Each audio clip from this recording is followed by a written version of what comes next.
রিজিক নিয়ে এত টেনশন করার কি আছে ভাই? কার কাছে রিজিক? আল্লাহ লিখে রাখছেন না ইনশাআল্লাহ। এর বাইরে কিছু হবে হবে না। অতএব এত দুশ্চিন্তার কিছু নাই, জীবনকে নিয়ে এত দুশ্চিন্তার কিছু নাই। জীবনটাকে কোরআন সুন্নাহর আলোকে এনজয় করেন। এখন আপনারা কি রিজিকটাকে হালাল পথে চাচ্ছেন না হারাম পথে?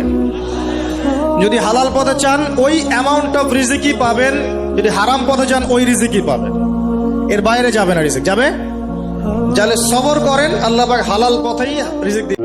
কলম লিখে ফেলেছে কিয়ামত পর্যন্ত কি কি হবে। অতএব আপনার রিজিক নিয়ে এত টেনশন করার কোনো দরকার নেই। বিয়ে শাদী হচ্ছে না, এই জন্য কবরে গিয়ে মানত করার কোনো দরকার নেই। সময় মতো হবে ইনশাআল্লাহ। যখন রিজিক তাকদিরে লেখা আছে সময় মতো ইনশাআল্লাহ হবেই। তাকদিরের বাইরে কিছু হবে হবে। এখনকার যুব সমাজের সবচেয়ে বড় টেনশন রিজিক। একটা জব, একটা ভালো জব, একটা ভালো ব্যবসা, সে সিকিউরড লাইফ চাচ্ছে। রিজিক নিয়ে চিন্তা করবেন না।